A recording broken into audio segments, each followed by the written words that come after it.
Welcome to our channel. இந்த வீடியோவில் நம்ம எதை பற்றி பார்க்க போனாக்க AutoCAD 3Dல Boolean அப்படிங்கிற லாஜிக் தான் யூஸ் பண்ணி இந்த டூல் Boolean அப்படிங்கிற டூல் எப்படி யூஸ் பண்ணுறதை பார்க்க போகிறோம். அதுக்கு ஃபஸ்ட்டு ஒரு பாலிசாலிடியில் ஒரு டிராயிங் நம்ம ட்ரா பண்ணிக்குவோம். பாலிசாலிட் ஹைட் பார்த்தீங்கன்னாக்கா நான் வந்து ஒரு 200 செட் பண்ணிக்கிறேன். இந்த பாயிண்ட்டை பேஸ் பண்ணி கிரியேட் ஆகணும். ஓகே,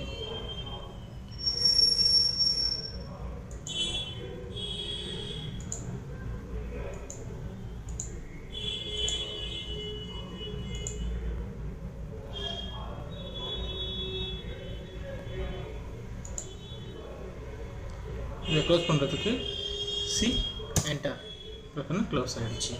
ஓகே, இப்போ இதை கிளிக் பண்ணிங்கனாக்கா ஒரே ஆப்ஜெக்டாக வந்து செலக்ட் ஆகும். இப்போ வந்து இதுக்குள்ளே வந்து எனக்கு வந்து ஒரு ரூம் வந்து க்ரியேட் ஆகணும் அப்படின்னாக்கா திரும்ப பாலிசாலிட் போய்க்கிங்க.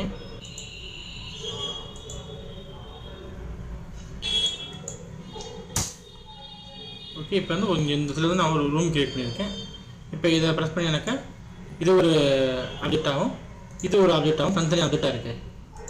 இப்போ இது ரெண்டுமே வந்து ஒரே ஆப்ஜெக்டாக வேணும் அப்படின்னாக்கா அதுக்கு வந்து இந்த யூனியனுங்கிற அந்த டூல் நம்ம யூஸ் பண்ணிக்கலாம். யூனியன் நான் செலக்ட் பண்ணிக்கிட்டேன்.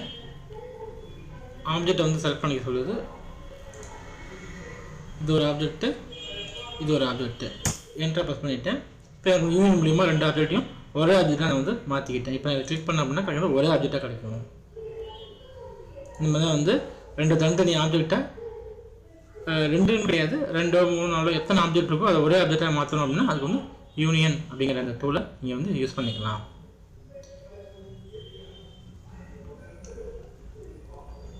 ஓகே, நெக்ஸ்ட் வந்து சப்ட்ராக்ட் அப்படிங்கிற அந்த டூலை யூஸ் பண்ணி நம்ம வந்து ஒரு மெட்டீரியல் வந்து எப்படி வந்து ரிமூவ் பண்ணுறது அப்படிங்கிறத பார்ப்போம்.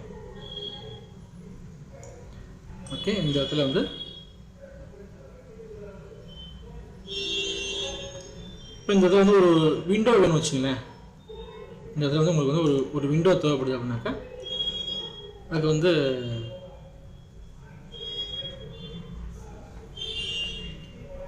டூலில் சின்னதாக ஒரு ஸ்கெட்ச் நம்ம வரைஞ்சிக்குவோம்.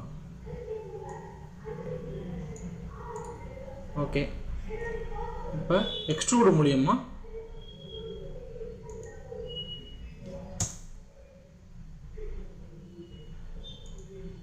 ஓகே ஒரு எக்ஸ்ட்ரூட் வரைஞ்சாச்சு. இந்த இடத்துல ஒரு ரூட் மாதிரி வரைஞ்சாச்சு.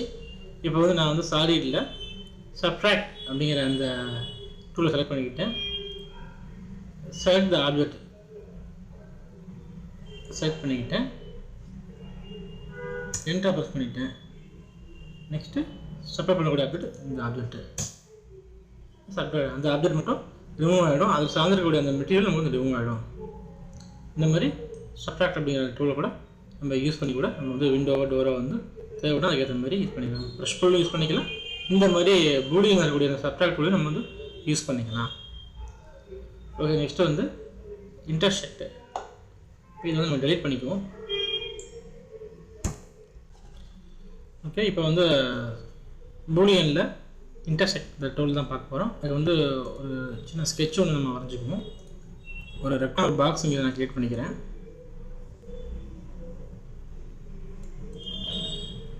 ரெண்டு ஹோல் ட்ரா பண்ணிக்கிறேன். இந்த இடத்துல ஒரு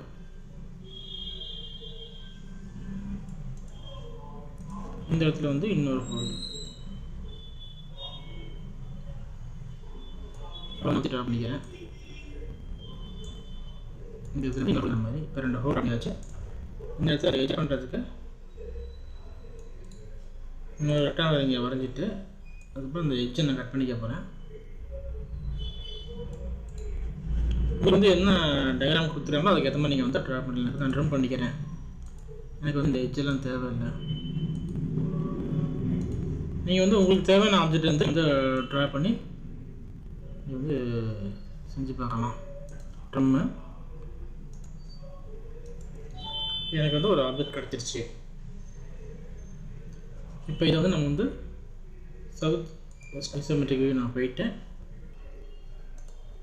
இந்த ஆப்ஜெக்ட்லாம் வந்து ஓகே நான் வந்து ரீஜன் பண்ணிட்டேன். இப்போ ப்ரெஸ்புல் அப்படிங்கிற ஆப்ரேஷன் செலக்ட் பண்ணி ஓகே எக்ஸ்ட்ரா பண்ணினாக்க இந்த ஹோல் நமக்கு வராது. ப்ரெஸ்புல் செலக்ட் பண்ணாக்க இந்த ஹோல் நமக்கு கிரியேட் ஆகிருக்கும்.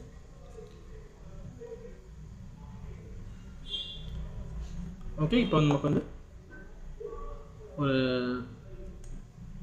3 டைமென்ஷனில் சாலிட் நமக்கு வந்து கிரியேட் ஆகிருக்கு. இப்போ நம்ம வந்து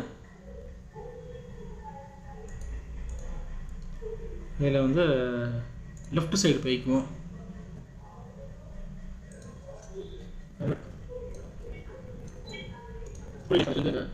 த்ரீ பாலிலைன் செலக்ட் பண்ணிவிட்டு இங்கேருந்து நான் வந்து ஒரு லைன் வந்து ட்ரா பண்ணுறேன். F8 ப்ரெஸ் பண்ணினாக்கா அந்த லைன் வந்து ஸ்ட்ரைட்டாக வரும் உங்களுக்கு. இந்த பாயிண்ட்டை கிளிக் பண்ணிட்டு திரும்ப F8 ரிமூவ் பண்ணிக்கிறேன் அர்த்தமோட. நான் அப்போ தான் பெண்டு கிடைக்கும் நமக்கு.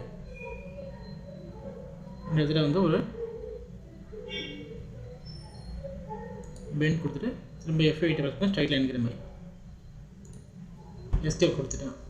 ஒரு லைன் ட்ரா பண்ணிவிட்டேன். இப்போ லைனை காப்பி பண்ணுறதுக்கு இந்த மாடிஃபைங்கிற டூலில் காப்பின்னு இல்லையா, அதை செலக்ட் பண்ணிவிட்டு ஆப்ஜெக்ட் கேட்குது, இந்த ஆப்ஜெக்ட்டை காப்பி பண்ணணும் கொடுத்துட்டு நான் வந்து என்ட்ரஸ் பண்ணிவிட்டேன்.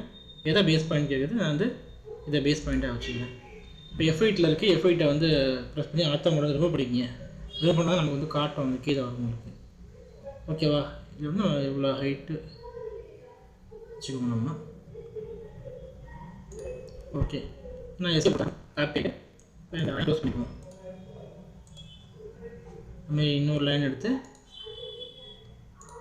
இந்த பாயிண்ட்டையும் க்ளோஸ் பண்ணிக்கலாம் எஸ்கேப்பு. இப்போ இதில் வந்து நீங்கள் வந்து ரீஜியன் கொடுத்துட்டு என்டர் பண்ணிங்க. 4 தனித்தனி ஆப்ஜெக்ட் இதை ஒரே ஆப்ஜெக்டாக நம்ம கொண்டு வந்துக்கலாம் ரீஜியனுங்கிற கமெண்ட் மூலியமா. இது என்டர் ப்ரெஸ் பண்ணிட்டு இப்போ ஒரே ரீஜியனாக மாறிடுச்சு. இப்போ வந்து நீங்கள் வந்து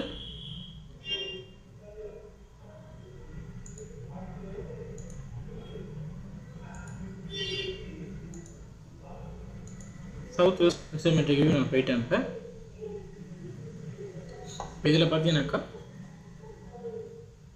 எக்ஸ்ட்ரூட் அப்படின்னு அந்த டூலை யூஸ் பண்ணிட்டு இந்த ஆப்ஜெக்ட் செலக்ட் பண்ணிட்டு என்டர் ப்ரெஸ் பண்ணிவிட்டேன். உங்களுக்கு எவ்வளோ லெங்க் வேணுமோ டைம் காலியாக கொடுத்துங்க. நீங்கள் அப்பார்ட்மெண்ட்டாக கொடுத்துருங்க. இந்த மாதிரி நீங்கள் வந்து ஃபைலை மெஷர் பண்ணி கூட கொடுத்துக்கலாம். இப்போ இந்த சைடு நீங்கள் எழுதுறதுக்கு இது பண்ணி நீங்கள் யூஸ் பண்ணிக்கலாம். ப்ளஸ் கொடுத்துட்டு அந்த ஆப்ஜெக்டை வந்து செலக்ட் பண்ணிக்கிட்டு அது கொண்டு வந்து எனக்கு இது வந்து கிடச்சிடும் உங்களுக்கு. இதை வந்து நீங்கள் வந்து ரியலிஸ்டிக் மெத்தட் பண்ணினாக்க அது வந்து அந்த ஆப்ஜெக்ட் தெரியும் உங்களுக்கு. ரொட்டேட் பண்ணி பாருங்கள், இந்த ஆப்ஜெக்ட் உங்களுக்கு அழகாக மூவ் ஆகிருக்கும். இப்போ நம்ம வந்து சாலிட் போயிட்டோம். இன்டர்செக்ட் அப்படிங்கிற அந்த டூலை செலக்ட் பண்ணிட்டோம். புரியல, இது ஒரு ஆப்ஜெக்ட், இது ஒரு ஆப்ஜெக்ட் ரெண்டு செலக்ட் பண்ணி என்டர் பண்ணாக்க நம்ம அந்த ரெண்டு ஆப்ஜெக்ட் ஜாயிண்டாக பார்த்து இல்லையா, அது மட்டும் தான் நமக்கு காட்டும். புரியுதுங்களா? அந்த ரெண்டு ஆப்ஜெக்ட் காட்டணும். இந்த இன்டர்செக்ட் டூலை யூஸ் பண்ணி அப்புறம் வந்து கிளியர் பண்ணிக்க முடியும். இப்போ நான் ப்ரீவியஸ் ஸ்டேஜ் போய் எனக்கு கண்ட்ரோல் செட் கொடுத்து ப்ரீவியஸ் ஸ்டேஜ் போயிட்டேன். இதுதான் பார்த்துருக்கேன். இப்போ நான் தனியாக இல்லையா இன்டர்ஃபேர் அதை செலக்ட் பண்ணிக்கிட்டேன். இது ஃபஸ்ட் ஆப்ஜெக்ட்டு இது செலக்ட் பண்ணி என்ட்ரை கொடுத்துட்டேன். நெக்ஸ்ட் இது செகண்ட் ஆப்ஜெக்ட்டு ப்ரெஸ் பண்ணி என்ட்ரை. இப்போ பார்த்தீங்கன்னா உங்களுக்கு வந்து காட்டும். இப்போ இதில் வந்து இந்த மேன் இல்லையா இந்த ரெண்டு ஆப்ஜெக்டும் வந்து எந்த இடத்துல வந்து நமக்கு வந்து இன்டர்செக்ட் ஆகுதோ அது நம்ம தனி கலரில் காட்டுது பாருங்கள். இந்த மாதிரி கூட நம்மளால் பார்த்துக்க முடியும். இதுமாதிரி உங்களுக்கு வந்து எந்த யூனியன் ப்ரெஸ் பண்ணி தனித்தனி ஆப்ஜெக்டாக இருக்கிறத ஒரே ஆப்ஜெக்டாக கிரியேட் பண்ணிக்க முடியும்.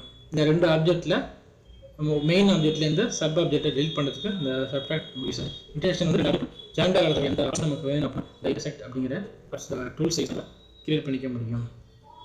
ஓகே, இந்த வீடியோவில் பூலியன் இருக்கக்கூடிய ஆப்ரேஷன்லாம் பார்த்தாச்சு. தேங்க்யூ ஃபார் வாட்சிங்.